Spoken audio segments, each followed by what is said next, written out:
गर्मी आने वाली है और भयंकर गर्मी बढ़ेगी इस बार, पर तुम ना डरना, मैं तुम्हें गर्मी नहीं लगने दूंगा। आज की वीडियो में बात करने वाले हैं फोगर मशीन के बारे में। फोगर मशीन क्या है दोस्तों, फोगर मशीन को कहां लगाना चाहिए, फोगर मशीन के बारे में जितनी चीजें आपको पता होनी चाहिए इस वीडियो में वो सभी चीजों के बारे में मैं बात करूंगा। अब फोगर मशीन है क्या दोस्तों, आजकल दोस्तों होता क्या है कि पहले समय में क्या था कि जब हमारे पास पशु होते थे, पहले पशुओं को बांधने के लिए कच्ची शेड होती थी। वो क्या था, एक तरफ से ठंडक रहती थी वहां पे। पर आजकल क्या है कि आजकल टीन की शेड होती है, कंक्रीट की शेड्स बन चुकी हैं, बहुत ही कम कच्ची शेड्स बची हुई हैं। दूसरा क्या होता था, पशुओं को गर्मियों में पेड़ के नीचे ले जाकर बांध दिया जाता था। और आपको पता है सबसे बढ़िया एसी क्या है, पेड़। जब पेड़ों के नीचे अगर हम भी गर्मियों में कोई चारपाई डाल के लेट जाएं तो बहुत ही ठंडक महसूस होती है। इतनी ठंडक तो एसी कमरे में महसूस नहीं होती जितनी पेड़ों के नीचे होती है। बट आजकल हो क्या रहा है दोस्तों, आजकल प्रॉब्लम क्या है कि ना तो इतने पेड़ बचे हैं हमारे पास, और शेड कच्ची है नहीं, शेड पक्की शेड्स हैं। ये जब गर्मी पड़ती है तो गर्मियों में शेड्स बहुत ज्यादा तपती हैं, इसकी वजह से नीचे बहुत ज्यादा गर्मी हो जाती है। गर्मी का मतलब भयंकर गर्मी हो जाती है। तो फोगर मशीन है दोस्तों उस गर्मी में लगाने के लिए, ताकि फोगर मशीन से क्या है कि वहां पे ठंडक हो जाए। अब बात करते हैं कि गर्मियों में फोगर मशीन को क्यों लगाना चाहिए आपको। दोस्तों एक्चुअली होता क्या है, जब बहुत ज्यादा गर्मी पड़ती है तो पशुओं की सेहत कमजोर होती है, पशु चारा अच्छे से नहीं खाते। अल्टीमेटली क्या होता है, हमारा गोल क्या है तो कि उनसे दूध लेना, कि वो दूध अच्छा खासा हमें मिले। तो इसी वजह से अगर हम लोग वहां पे फोगर मशीन को लगाते हैं तो फोगर मशीन को लगाने से वहां पे ठंडक हो जाती है। ठंडक होने से पशुओं की सेहत पे अच्छा असर जाता है, अच्छे से चारा खाते हैं, अच्छा दूध हमें मिलता है। तो ये फोगर मशीन इसलिए हमें लगानी चाहिए। ये फोगर मशीन है, इस मशीन में दोस्तों motor, adapter, filter, pipe, nozzle सब कुछ कंप्लीट आता है। जो पहली बात, इस फोगर किट को आप खुद ही फिट कर सकते हो, आपको किसी भी टेक्नीशियन को बुलाने की जरूरत नहीं है। इसमें ये जो पाइप होती है, इस पाइप के 5-5 फीट के टुकड़े काटने हैं, इसके लिए साथ में कटर दिया गया होता है।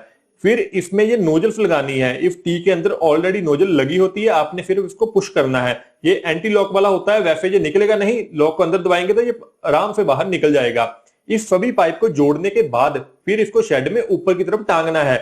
आप 8 फीट की हाइट रख सकते हैं, 10 फीट की रख सकते हैं, 12 फीट की हाइट रख सकते हैं। इसको आप टाई बेल्ट के साथ भी कनेक्ट कर सकते हैं, जीआई वायर के साथ भी जोड़ सकते हैं। बट अच्छी तरह आप कर दें, जब ये पूरी पाइप जुड़ जाएगी तो फिर ये नोजल्स होती है, इन नोजल्स को सीधा करना है आपने नीचे की तरफ, ताकि जो फॉग हमारी नीचे की तरफ आए।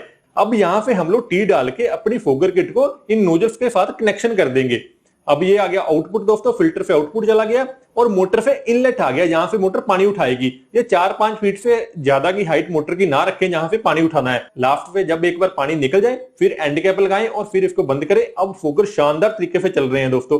फोगर ना तो नीचे कुछ गीला करेंगे, ना पशुओं को गीला करेंगे, ना चारा गीला करेंगे, ये सिर्फ वहां पे ठंडक करेंगे। मैंने फिटिंग का टोटल आपको बता दिया, अब इसकी मेंटेनेंस कैसे करनी है। कई बार प्रॉब्लम क्या आती है दोस्तों, अगर पानी गंदा आ रहा हो, पानी साफ ना हो तो उसकी वजह से नोजल चोक हो जाती है। तो नोजल को साफ कैसे करना है उसके बारे में बता देता हूं आप। इसको अंदर को दबा के दोस्तों, जैसे आप देखेंगे एक पार्ट इसमें ये लूज है टी का, ठीक है, तो उसको जब हम अंदर को दबाएंगे तो ये बाहर आ जाएगी।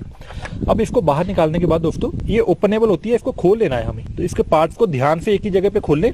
अब इसको अंदर से साफ करना है। आप देखें इसमें जो फ्राक है वो बंद हो चुका होगा, और उसके बाद आप इसको भी निकाल लें।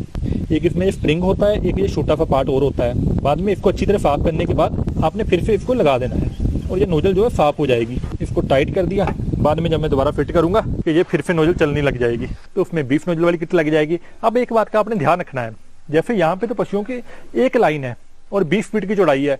हो सकता है आपके यहाँ चौड़ाई हो 30 फीट या 40 फीट की और लंबाई हो 50 फीट की, तो उसमें 2 लाइनें लगेंगी दोस्तों फोगर किट की। जैसे एक ये लगी हुई है, एक इसके साथ और लगेगी दूसरी लाइन जो पशुओं के उसके लिए। दोस्तों हमने बना रखी है 200 फीट शेड वाली किट, उसके बाद 250 फीट शेड वाली किट। तो ये अलग अलग साइजेस में हमने बना रखी है। जो आप नीचे नंबर देख रहे हैं, ये नंबर पे संपर्क करके आप इसकी कंप्लीट जानकारी ले सकते हैं।